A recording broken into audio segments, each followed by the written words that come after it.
Hello, you poor unfortunate souls.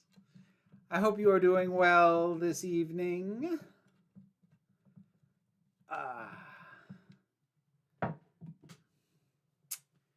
Just needed a little dash of extra water.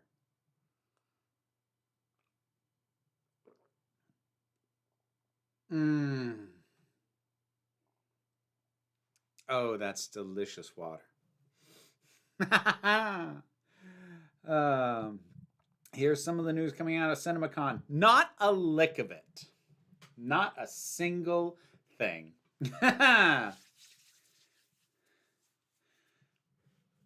Jason, it doesn't work with a multiple syllable name.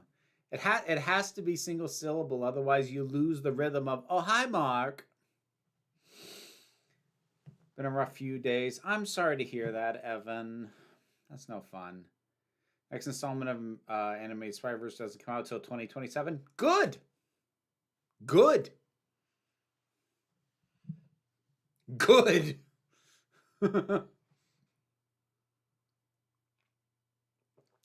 Any thoughts on the new Who series not visiting contemporary Earth? Well, I heard that claim. I think it is a half-truth. My basis for that is that we've already seen in the trailer Ruby Sunday at unit headquarters. Pretty sure that's contemporary Earth. I suspect they're going to thread that needle by that being a Dr. Light episode in which he barely or does not appear. And so the claim will be the Doctor and the companion don't go to contemporary Earth. But I don't think that's actually going to be true about the show as a whole. So my thought is it's a sneaky bit of marketing where they're trying to pull the wool over our eyes. That's what I think about it.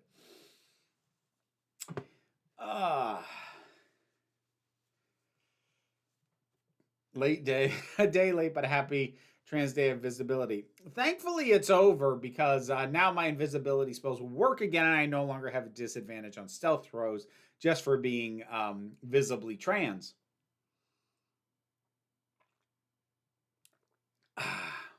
Shockingly, I'm actually drinking water with no quote marks. In my defense, I got it to wash down meds.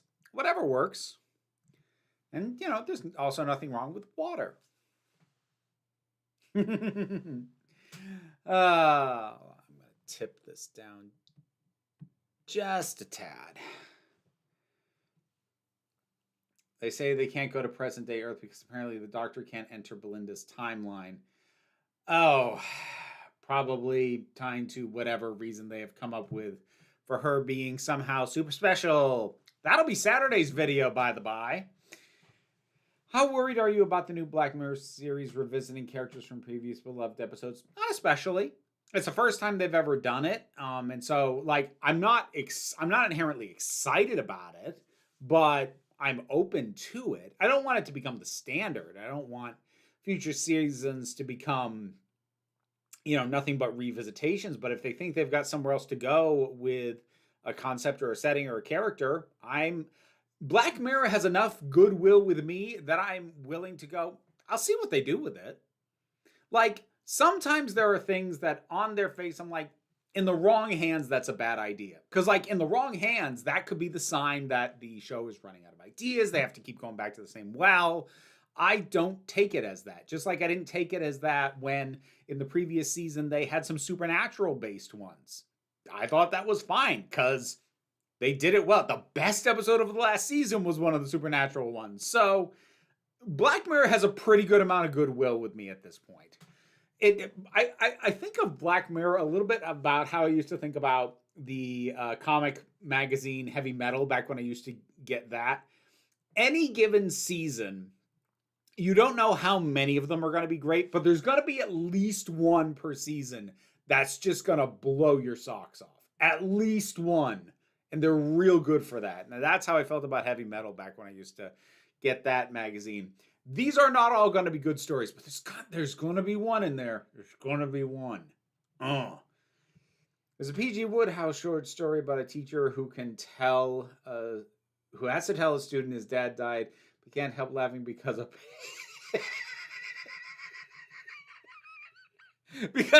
pig fell on him. Obviously, I am that teacher. Uh, your last podcast reminded me. Yeah, look. Uh, the song exists for a reason. Dumb ways to die. So many dumb ways to die.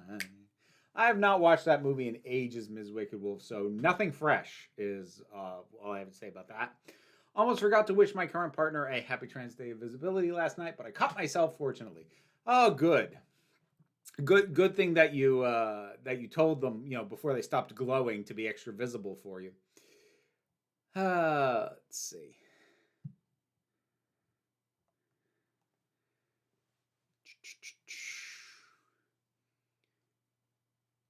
What have you got against April Fool's jokes? 99% of the time, they're cruel. That's what. 99% of the time, in my experience, April Fool's jokes are based on the idea of humiliating, embarrassing, or otherwise being mean to someone else. And I don't find that funny.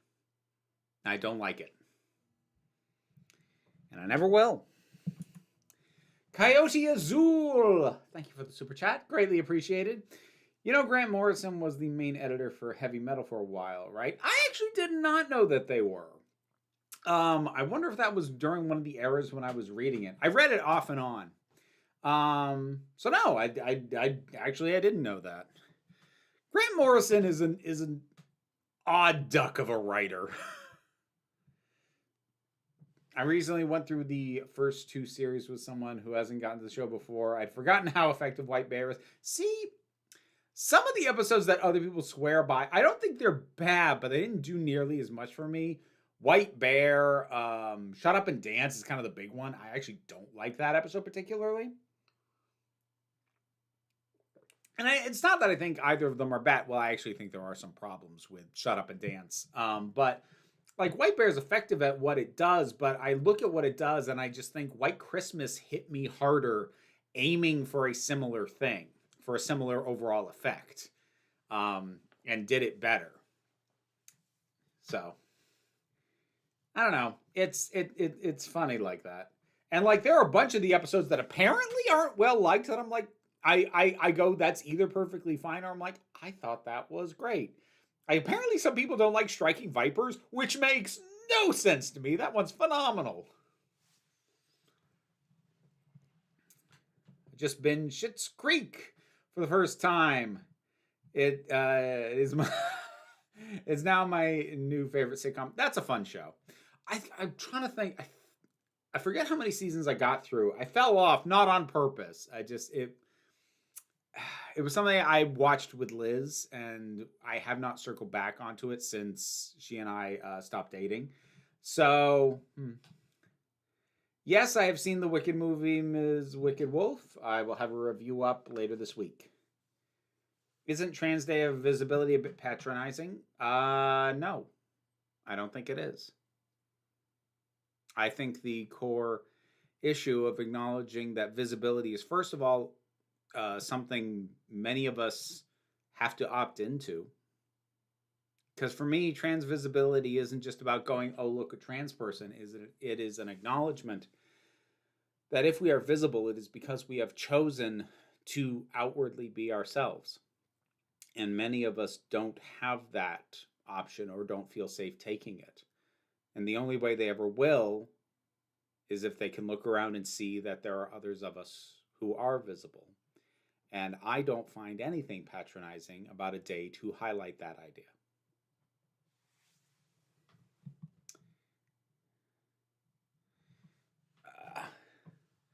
Number of the Beast plays next. I'm not sure I know that song, Dharma, but thank you very much for the super chat. Greatly appreciated. Did you ever see the Wicked movie? Yeah, saw it last night. But I'm not going to give my thoughts because I'll have a review proper out later this week.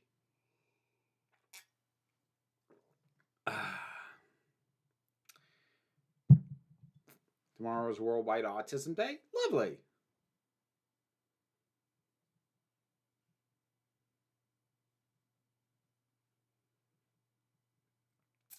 Well, okay, so the thing, Black Cover, is I'm not saying that all jokes are cruel. My general thing with the kinds of pranks that get passed off as um, April Fool's jokes is I have basically what I consider to be the jackass loophole, which is if you are doing it to someone who that's your dynamic. Because, like, on the show Jackass, they all signed on. They knew what they were signing up for. So, like, when those guys prank each other, I can laugh because I'm like, you literally signed a piece of paper and are being paid money for the fact that you put yourself in a position where this could happen to you. So that's fine. But that's kind of the exception. The nature of, like, because it's not just jokes, but the nature of April Fool's Day pranks in specific is that the point is to make someone else look foolish or feel foolish. To feel foolish for believing you, or, you know, where you somehow, or where someone somehow feels superior because they tricked somebody. Like, I don't find it funny to do something or say something and then make someone else for thinking you were being sincere. I don't think that's funny. Like, as a general thing, I just don't. I don't find it humorous. Now, this kind of ties into, like, why I can't stand cringe content. I get very strong secondhand embarrassment. I don't think it's funny. I think it's mean.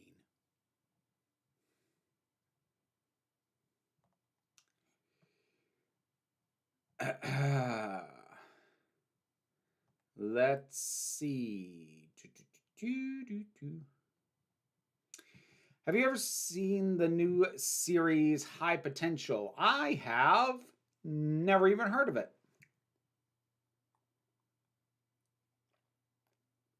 Nor have I seen Psych or Monk, the things you're recommending it related to.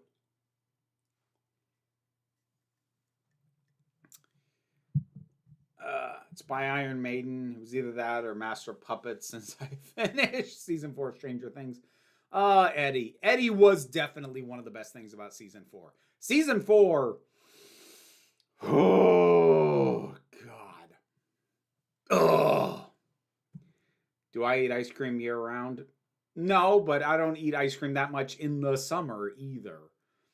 Although, what was something funny, we got hammered with snow in Vermont a couple days ago, and there was an ice cream place that was like, we're opening for the season. I was like, I wonder if they still open with the snow. They did. They posted on social media like, come get an ice cream cone, and they're like holding it out with this massive pile of snow in the background. I got a kick out of it. It was very Vermont. The other day, I came across a video series that was trans women or crossdressers connecting with cis men webcams, then filming their reaction when they dropped their voice. Thoughts on the ethics of that, then putting it online. I mean, my first rule of thumb with any of that is, did they say you could? Because, I mean, if you film that, you just put it up, but you didn't get somebody's clearance, you better have a dang good reason to be exposing somebody without their permission for something like that. And, like, that's relatively harmless. I still don't really find it funny. And one could actually also argue that it reinforces the idea that trans people are trying to trick cis people, specifically cis men, which I don't think is an idea we need to reinforce. That's not a hill I'm going to die on. I'm not going to get as uppity about it in this context as I do about, say, casting cisgender men to play trans women. But I do think it does kind of reinforce that notion, which is not a good notion to be reinforcing. So I'm not a fan. I'm not going to hate on anyone for doing it, but not a fan.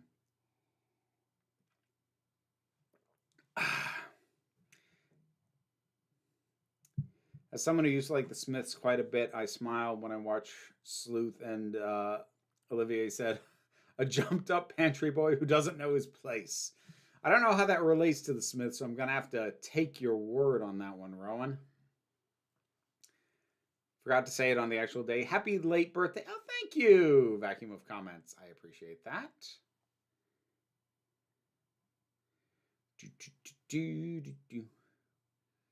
Is the temperature in Vermont getting to spring levels yet? Oh, it's doing its normal spring thing of yo-yoing back and forth. Last week, we had it dang near 60, and then over the weekend, we got 8 inches of snow. Welcome to Vermont.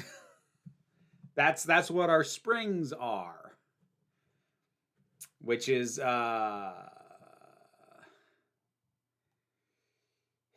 which is why I've been getting more migraines lately, because the yo-yoing weather and barometric pressure doesn't do good things to my head. Morrissey's a right Pratt. Yeah, I've heard that. Don't really know his stuff. You can only choose one Treasure Planet or Muppet Treasure Island. I reject your premise. I will choose both, and I will stow them aboard in a pirate's treasure and mark it on the map with an XR.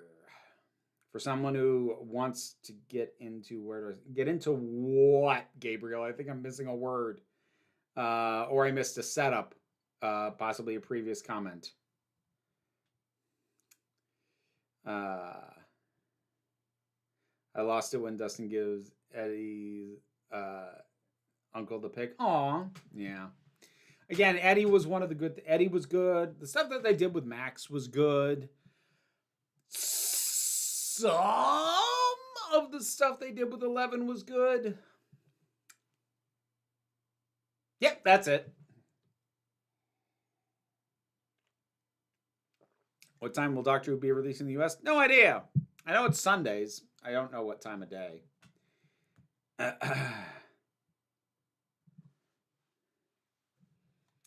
I feel like the rationale was, well, the only reason they'd find it embarrassing is because they're transphobic, so we don't really need to care. I mean, I think there's inherently an embarrassment to realizing that you've been tricked, and I don't think you need to be transphobic for that to happen.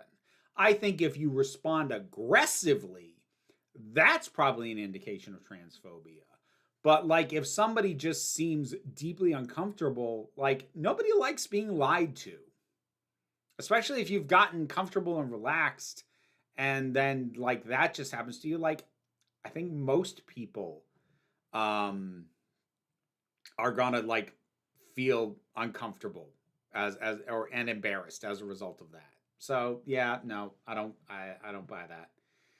It's used as the lyrics in the Smiths, this charming man. Good example of Morrissey's penchant for plagiarism. Oh, screw him then. What are some good nautical horrors in your humble opinion? I don't know if I've gotten into too many nautical horrors. It seems to come up in video games a fair bit, and literature. I mean, I guess I'd count Jaws, but I'm not sure if that's what you're looking for. Oh, Below. Below is a good one. There we go. I thought of one. Haha. For someone who wants to get into Doctor Who, where should I start?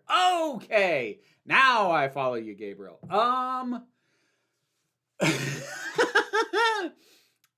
Here's what I normally do. What I have been recommending for a while is to watch the Series 3 episode Blink and use that as a test episode. Now, I'm not saying that because that episode is indicative of what the show is always like. It's actually a little bit different than most episodes. But it is, I think, possibly the single most accessible episode for people who aren't already clued into the general mindset and energy of the show. And the reason I recommend trying that as a test bubble is because what I recommend starting at is Series 1 from 2005 with Christopher Eccleston. But I don't recommend starting there because Series 1 actually, a fair amount of it has a feel that the show hasn't maintained. It's a bit more camp. And the reason I recommend watching Blink as a test bubble episode is to kind of give you an idea of where it's going to go so that you can realize that where it starts, whether you like it or don't, is not where it's going to stay. So in terms of like watching the show, I recommend starting with Series 1 after trying out Blink. Because the other thing with Blink is if you watch Blink and you don't like it, just walk away. Just walk away. No harm, no foul. You're probably not going to like the show.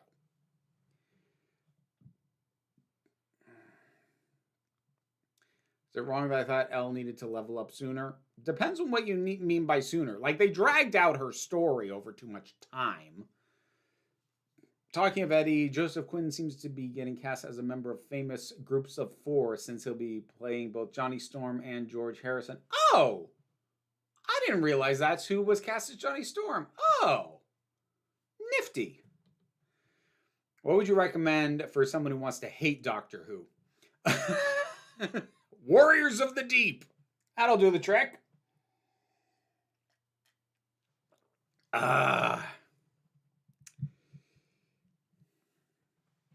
Transphobia is also a means/excuse for men who subscribe to toxic masculinity to take down men who show an attractive to trans women and reinforce toxic hierarchy. I mean, transphobia serves many purposes. It depends on who's using it. Transphobia itself, if we set aside the fact that it is inherently hateful, we should never set that aside, but just for the sake of an argument, transphobia is a tool, and different people wield it for different reasons.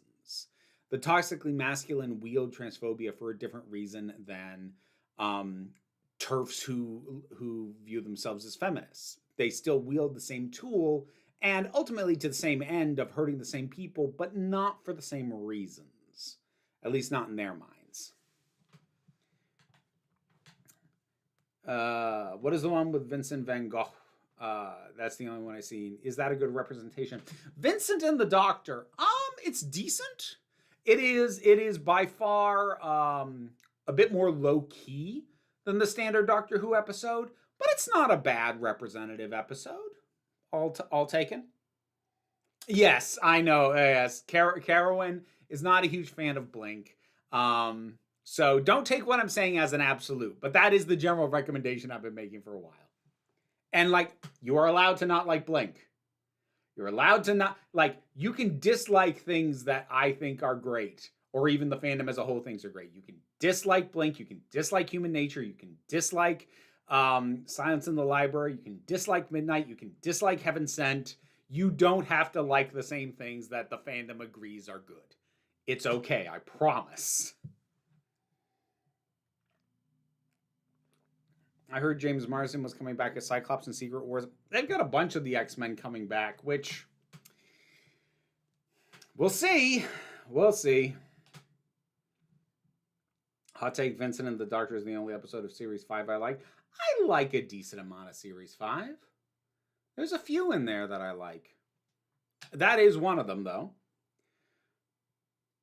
Argyle was one of the better characters, second to Eddie. Mind fighting a dough freezer. I did not care for Argyle. No, sorry. I did not like him. I apologize if this has been said before, but do you think all cisgender people should think of themselves as this gender? Or just like, I'm a guy just to... Or, okay, that's probably that's probably a typo. Do you think all cisgender people should think of themselves as cisgender, or just like, I'm a guy, just a regular guy, or is that offensive to trans people? I mean, whether or not it's going to offend any specific trans person is going to vary on a case-by-case basis. Ultimately, anyone who is saying like, okay, well, look, I'm just normal, brings the inherent implication you are abnormal, which brings an inherent implication there's something wrong with you. That's just the nature of the weight that's in the words that we're using. So, like, I don't think that someone who thinks or speaks in those terms is a bad person, but it is a mindset that doesn't help. It's the kind of mindset that basically leads to tolerance but never acceptance.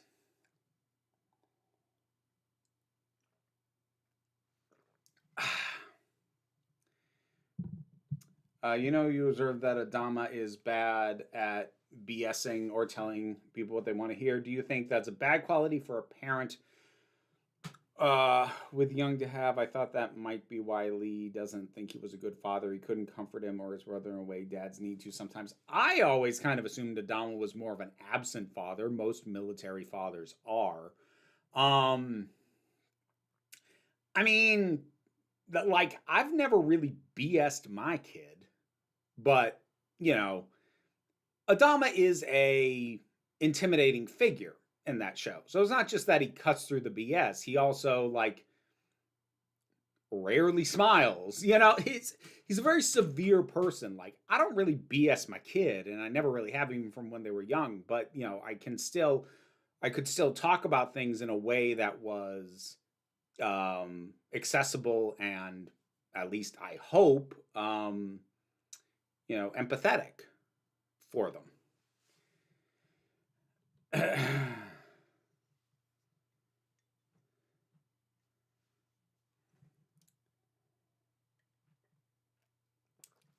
Speaking of Big Finish, are you going to listen to any of the Call Me Master Stories with Sasha Dewan? I don't know when I'm going to get to Big Finish again. I can't afford it right now, is the big thing. Big Finish box sets are not cheap, and there's a lot of them.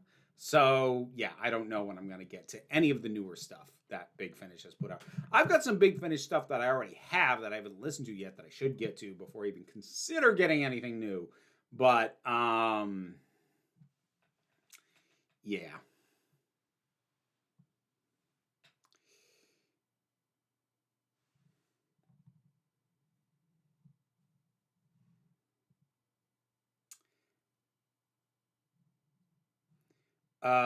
Simplified, that has been something that has been said for literally over a decade. I will never believe it. So, dang, I'm old. You say it dumb. I think Lauren Green. Planet of the Ood is underrated, just possibly not as good as the Impossible Planet of Satan. But it's nowhere close as good as the Impossible Planet of Satan. But it's a perfectly good episode. But it's not. That's not even close. Have you ever watched the YouTube channel Casual Geographic? Never heard of them. Yeah, I ain't saying nothing, see? I ain't never heard of that person. I don't know why I suddenly became a gangster in a 1930s goofy comedy style cop movie. Hey, copper.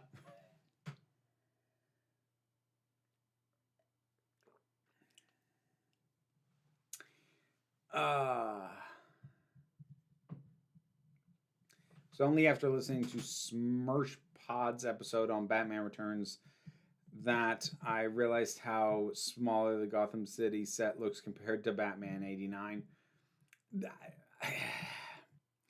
I don't like raining on anybody's parade when I talk about how I don't like Batman Returns, but I don't like Batman Returns. Yes, I did hear about that, Peter. I guess somebody finally offered them more money than they would have made by writing it off on their taxes.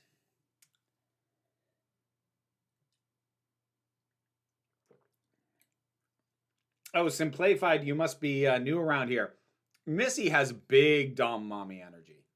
Chaotic Dom Mommy, I grant you. But, oh yeah. Is there a story, horror otherwise, that makes fire uniquely scary? Can I interest you in my novel, Dreams of Fire? I don't know. I don't know off the top of my head. Specializes in weird and or disturbing animal facts. Actually, hang on. Let me check something real quick.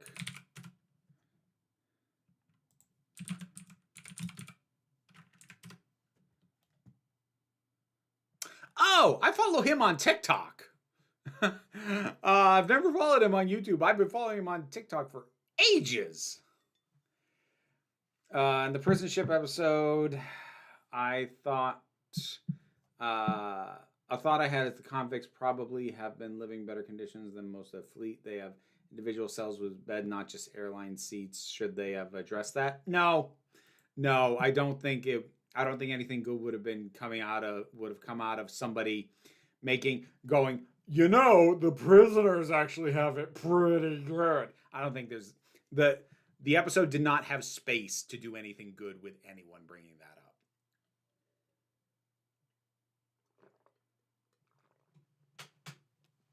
Okay, I will check the Discord in just a minute. Carolyn, let me deal with coyotes. I said deal with it as if it's like as if it's a bother. It's not.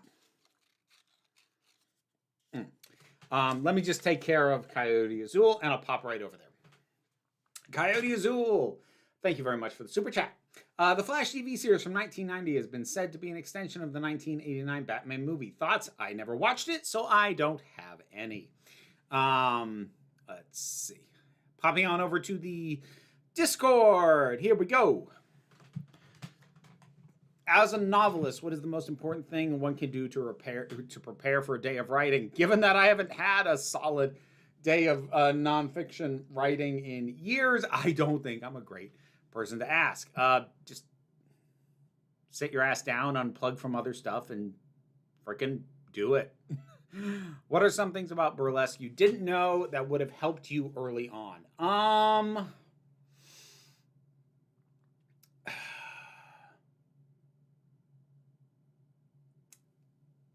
I can't think of anything off the top of my head. I can't think of anything where I was like, oh, jeez, I misunderstood that, or I did that wrong. I can't think of too much. Like, I like to think I've gotten better over the years, but not because of like any major revelations.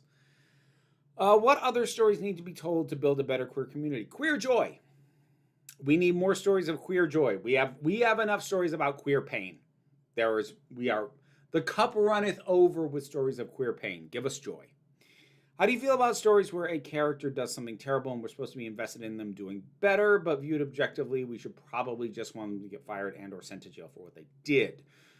That Battlestar Galactica episode you reviewed the other day, Starbuck was sleeping with a student, got said student killed as a result of lying, then almost left the fleet without air defense because she wouldn't get over her emotions enough to train new pilots. If she was a real military instructor, we wouldn't want her to get over her emotions and become a better instructor. We want her to be a dishonorable and possibly court-martialed. Okay, well, you had big feelings about that. Two things. First of all, the whole premise of the Battlestar Galactica reboot is they are not in ideal circumstances. And yes, in ideal circumstances, she wouldn't be instructing and she'd be getting disciplined. They don't have ideal circumstances. They have limited resources, limited people. That's part of the premise of the show. Getting back to what your actual question is, how do I feel about stories like that? Depends on how it's handled. I have definitely seen stories or read stories where so here's what Battlestar Galactica does that offsets it broadly that other things have failed to do. And I'll even cite you a specific example. Battlestar Galactica has already gotten us to know Starbuck. Not the deepest ever, because this is only like 4 episodes in plus the miniseries. But we have gotten to know her and we are on side with her. So the reason it works there and the way it works most times is you get the audience invested in someone first and then show them the flaws so that you are seeing them as a person who screwed up. But if you start with the flaws or the way they screwed up, it's going to be harder for some of your audience to relate to them as a person and to ever get to like them no matter what you do, because your first impression of them was this awful or foolish thing that they did. My go-to example for this, and it's a bad go-to example because not enough people have seen it, but god damn it still pisses me off, is a movie called Another Earth, which is by same creative team who did The OA. And after I watched the first 2 episodes of The OA and did not like that either, I found out they were the same people who made Another Earth and went, well, that makes frickin' sense then. So Another Earth opens with our main character doing something insanely stupid and getting a family killed. And the movie then tries to get me to care about her after that. And the real big thing is it almost succeeded, and then it has her do another really horrible, indefensible thing. And I'm like, why am I watching this woman? So I think it's less the idea of trying to get you to sympathize with someone who did a bad or deplorable thing and more about how you layer and present that thing. So like you, I don't really care about the franchise anymore, but something I've been thinking about with the new Harry Potter show is it kind of problematic to race swap Snape in particular? Like, Snape isn't technically a bad guy, but he is intensely cruel, creepy, and has an unhealthy obsession with a girl he's been rejected by. Like, is it not kind of problematic to pick that character as your black representation other than one of the more likable ones? Well, first of all, Snape is in a really awkward position within the fandom if you're talking about likability, because yes, he was probably the character people hated the most up until the last book, because at this point in the fandom, assuming, talking about people who still give a crap about Harry Potter, which I don't. But like Snape occupies an odd place where there's a lot of care for him as a character, but also a lot of debate. So I feel like it's a fairly ambiguous place. I'd say the potential bigger issue with casting a black person as Snape is the fact that Snape, as an ex-Death Eater, and the Death Eaters are analogous to, amongst other things, depending on which version of them we're looking at, the Klan and the Nazis. You know, they're all into this, what is effectively racial purity. I mean, race by notation of magic and non-magic, but like that would, I think, be the more uncomfortable thing to cast a black man in that part. But even there, I think it's muddled enough that it depends on the specifics, depends on how well it's handled, and I'm not going to watch and find out, so whatever. I saw a video about X-Men 3. It made me think something about that movie I didn't think.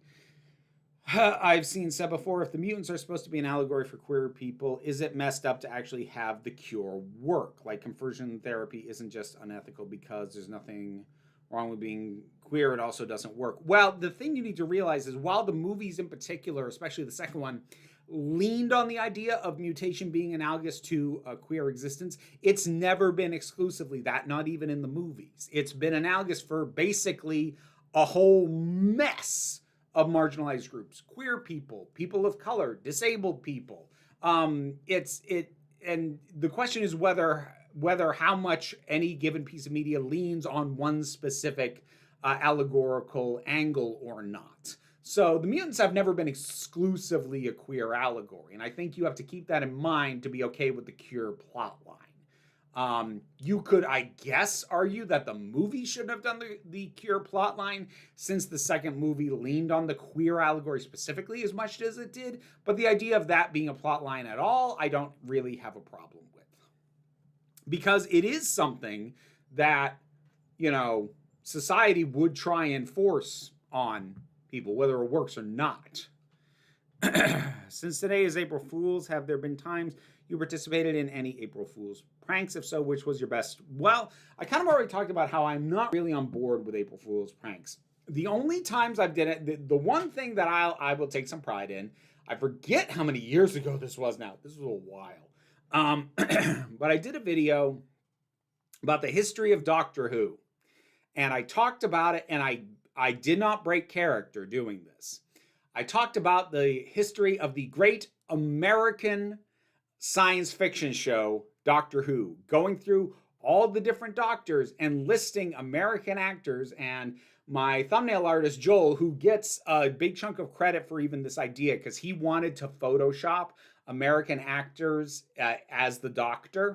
So I went through it, and a lot of the comments on that video said it took them until the third Doctor to realize what I was doing with some of them, which I find very fun and very funny.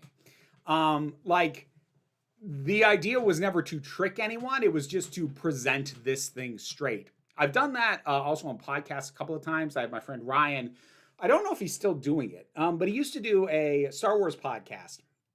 And there were a couple of April Fools where he had me on to guest, and I didn't guest host his normal podcast, but he had me on to guest host these April Fools episodes, which were basically set up to be as if the show was something else. So like the first one we did was, you know, welcome back to Temple of Doom cast, the Indiana Jones podcast. And we talked about it like we'd already done 20, 30 episodes of this thing. And this was just another one, acting as if that's what the podcast had always been.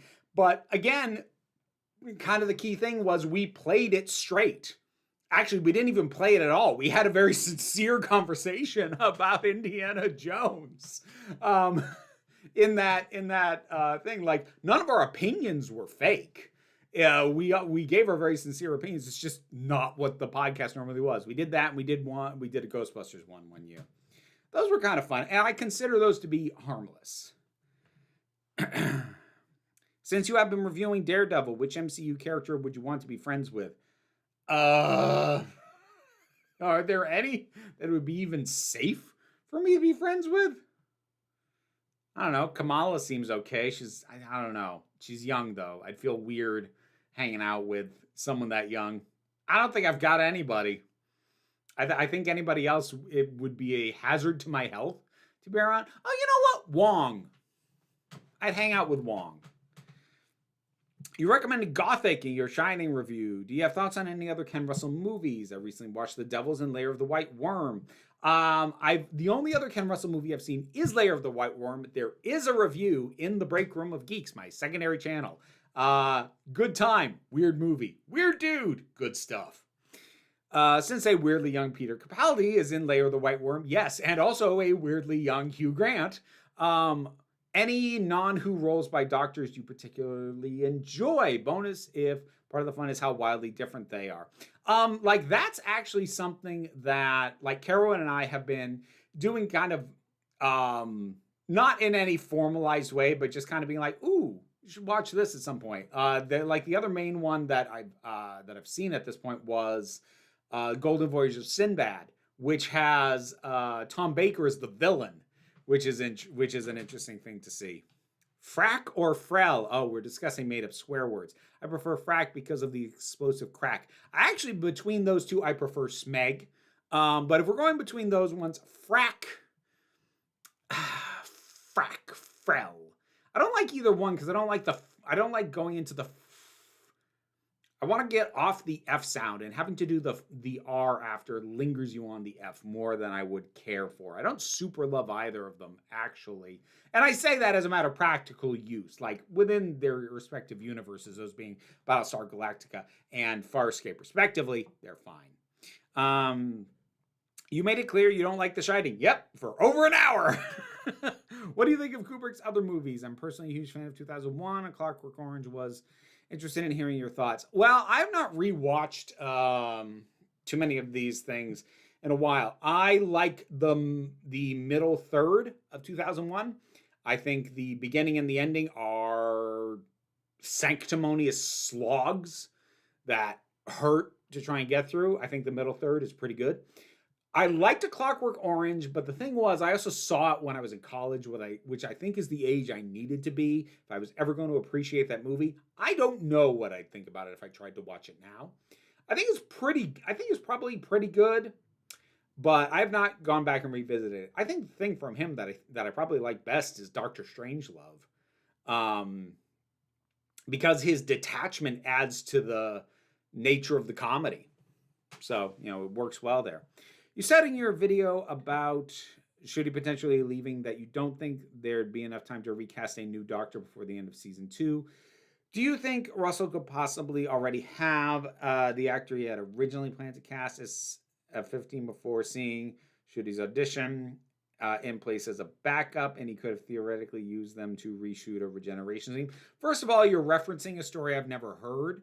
I don't know anything about there being another actor who was going to be cast before Shooty showed up. Second of all, no self-respecting actor is going to hang around to be a backup. They're going to move on and do their other things. So no, I don't think that. Have you seen the title reveals for the new season 2? If so, which are you most excited for? I did see the title reveals, and I now don't remember any of them. Hang on. I don't think I have any thoughts, really. Let's see. The Robot Revolution, generic. Lux, generic. The Well, possibly evocative. It's a stark setting, certainly. Lucky Day, generic. The Story and the Engine. Well, that one I'm interested in just because that I think is the one that looks to be related to Anansi, so I'm curious about that one. The Interstellar Song Contest. We'll see. Wish World, generic. Reality War, generic as hell as a title. Don't really care. I think based off titles, the only one I'm super excited about is The Story and the Engine, but that is not based on the title. That is based on what else it is already appearing to do based on the trailers. And I'm back out of the Discord and back in the main chat. Thank you, Betty. Much. Ooh, we got more super chats. Ooh, we got a few. Hello. Julia Raul. I feel like we need more queer erotica. I mean, It depends on where you're going. If you're going to erotic literature, good luck finding completely straight erotica, to be completely blunt about it. If you're talking about more mainstream like movies and such, yeah, sure, I'll agree with that. Jen McMahon, thank you very much for the super chat. I appreciate that immensely. Hey Vera, see you later this month for Doctor Who. Yes, you will. Jennifer De Benedetto, thank you very much for the super chat. Just saying hello, and I like your shell necklace. Thank you. My mother gave me that. Erin O, thank you very much as well. Now I've got hiccups for no dang reason. Sorry, not much to say, just saying hi. Hi. Hello. Thank you for joining. And thank you for your support. I very, very much appreciate it.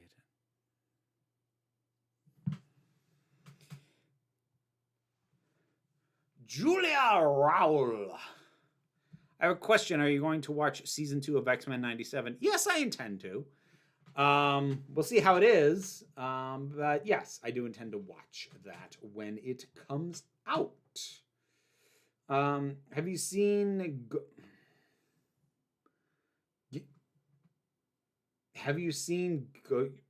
Okay, Nicholas, I have no idea what that is, how to pronounce it, or anything. Yes, I know neither what that is nor how to say it. So no. Let's go with no.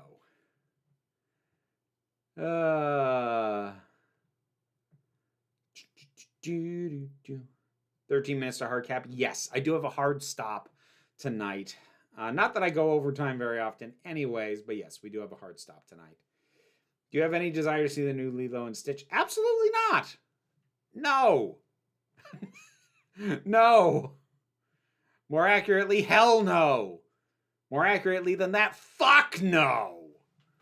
Tara Stoller, thank you very much for the super chat. Happy soonish birthday. Well, slightly late birthday. It was a week and a bit ago. I heard the keyboard clickies. Is that a mechanical keyboard? If so, what color switches do you use? It is a mechanical keyboard, and it is lit up in rainbow. It is very gay. As am I. Scrolling past, wanted to say hi. Well, hi, Andrew. What's in molasses cookies? Molasses, Ms. Wicked Wolf. It's in the name.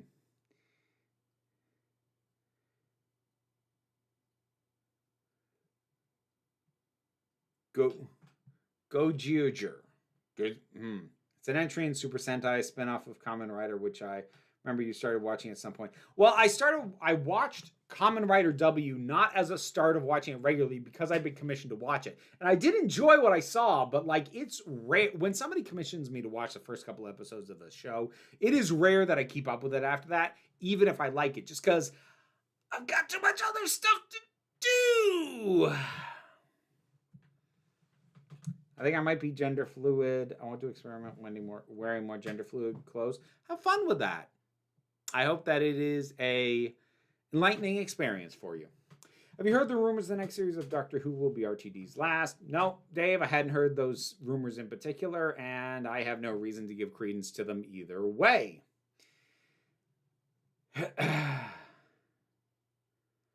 Notice me, senpai?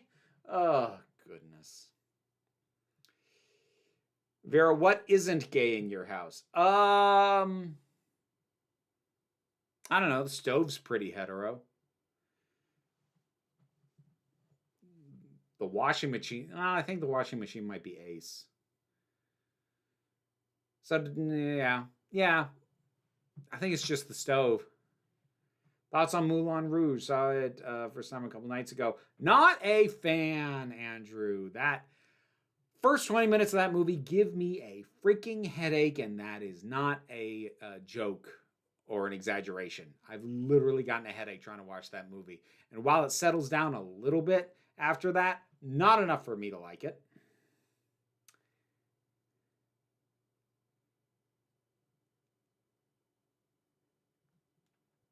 Who tells her switches aren't RGB for keyboards either? Look, if we're starting to talk about switches, there's a whole lot of ways this conversation could go. There was a stage adaptation of Doctor Strangelove here in the UK recently from the writer of In the Loop, starring Steve Coogan in 4 roles. Oh, that sounds delightful.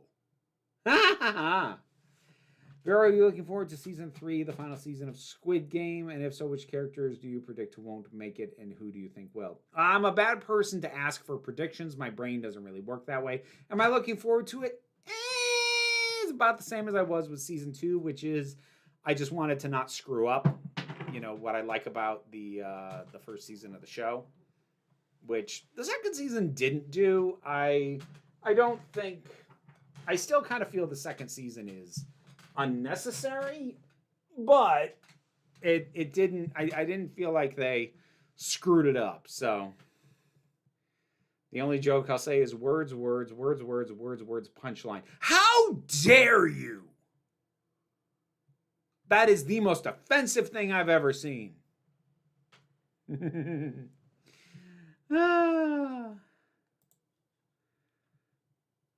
see.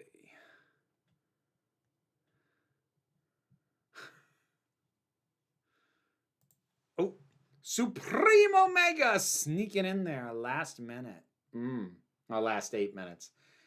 On Crisis, do you feel another reason why fans were more okay with Kara being brought back than Barry's because Kara was erased from continuity felt unfair? Possibly, because like I think excuse me. I think there's a couple things. I think that's in there a little bit. I think, you know, Barry was seen as doing a wonderful heroic sacrifice. While Kara did kind of go out in a bit of a blaze of glory, she didn't like knowingly sacrifice herself. So it feels a little bit less fair. Honestly, I think the bigger issue is there wasn't really a proper replacement for Kara. I mean, there was Matrix, but it wasn't really the same thing. Whereas Barry, we had a new Flash. We had Wally. So bringing Barry back kind of invalidated Wally. Bringing Kara back didn't really invalidate anyone. I think ultimately that was more the issue than anything else. That bringing back Barry by necessity makes Wally less important. So it's diminishing someone that the fans had embraced and come to love. Whereas I don't think bringing Kara back really minimized anybody.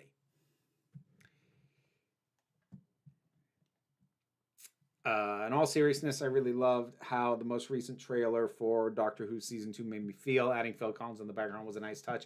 That was a good touch. I did like that. Oh, Vera, you've been naive. I already have your novel. Oh! Get it on Audible. Get the audiobook as well. Like, legitimately, Aaliyah E. Tori, who reads it, is fantastic. She does such a good job. Are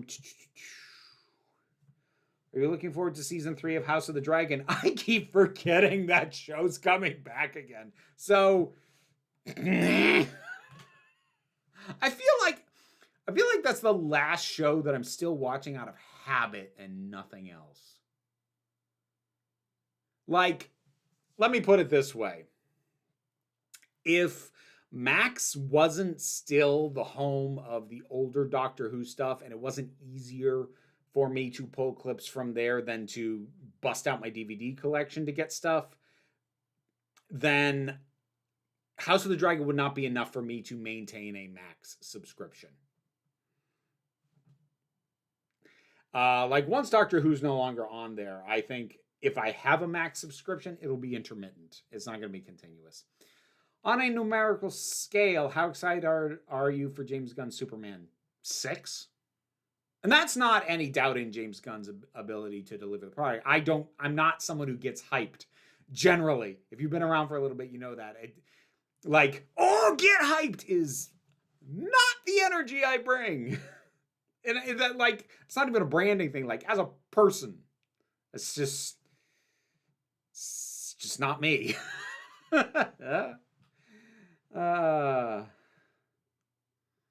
bought your book on Audible. I hope you like it, Kate. Again, like, I cannot sing Aaliyah's praises enough. She is phenomenal. But and like if when I eventually get around to writing the next book set in that same world, I want to be sure that I am able to afford to bring her back to do it again, because she's so good. So good.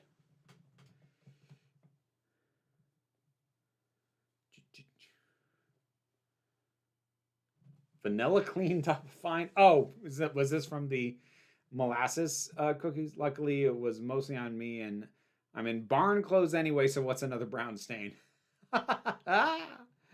Oh, lovely.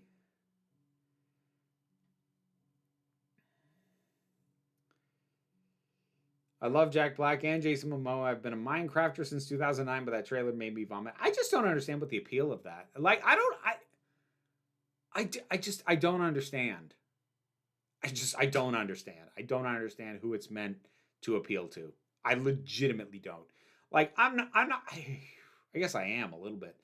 I'm not normally one to predict. I think it's going to underperform, but I really think that movie's going to underperform. I think they are expecting Mario Brothers movie numbers. And I don't think they're going to even come close. I think that thing's going to underperform real bad. The energy that Vera brings to a new movie comes out as very much like Anton Ego from Ratatouille. I don't like new movies. I love them. If I'm not in heaven, I don't stay past the first act. Anton Ego. I think a few too many people who do what I do for a living see themselves in that character, intentionally or not. By the way, the reaction to Snape casting reminded me what you said about there being no single issue bigots. Yeah. Supreme Omega. Just a couple minutes left. You snuck it in there. Silver Age nostalgia tend to be disliked because of Didio, yet fans are more okay with Soup's Silver Age lore returning, like Car Crypto, Kandor Zod in the 2000s. Like, the thing, Didio, is there a polite way for me to say this? Dan Didio feels like a joyless man. To hear him talk and hear him say what he thinks about, you know, superheroes and what he thinks superheroes should be, the man seems to be lacking joy in his life. But like, the thing is, I think way more comic books and superhero readers like the silly stuff that he has been trying to bury in a shallow grave for 30 years. Do all of them like it all the time? No. And there's some characters that they're pretty accepting to, like, no, we don't want the silly stuff. Batman being a big example, but like, there's nothing wrong with Superman being silly.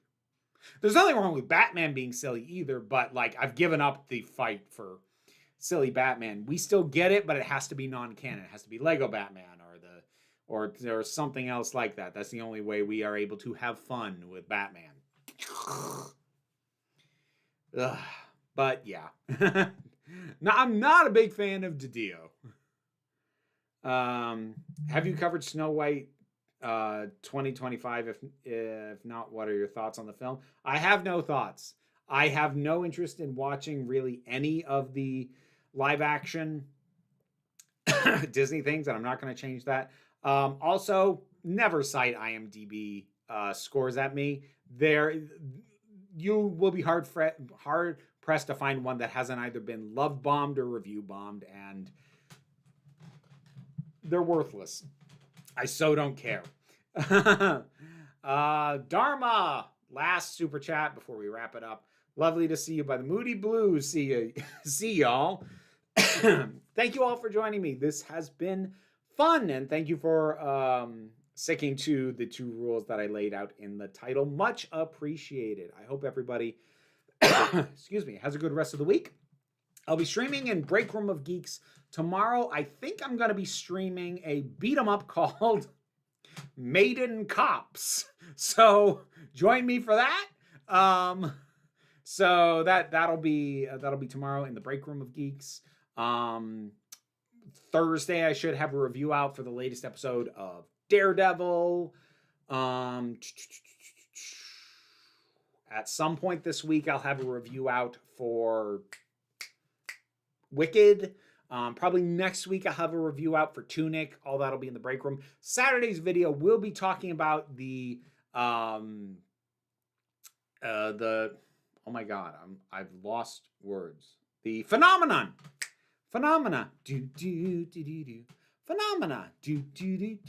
phenomena of having the companions in Doctor Who somehow be marked out as super special. So that'll be the topic for Saturday's video. And yeah. Oh, if you happen to be in the Essex, Vermont area on Saturday, the show that I was supposed to do this past Saturday got canceled due to that massive amount of snow I mentioned. It has been rescheduled to this coming Saturday. So if you are in Essex, Vermont, go to Uncommon Coffee and watch at that point, it'll be a slightly delayed Transgender Day of Visibility burlesque and drag show with a whole bunch of trans-identifying performers, including yours truly. So I think that is everything coming up. Thank you very, very much for joining me for this. I hope you all have a great rest of the day, great rest of the week. As good a time as you can with the world as in the state that it is. And please remember that you are beautiful, you're valid, and you are loved. You're the council. I'm just running the meetings. And until next time, this council is adjourned. McCavity!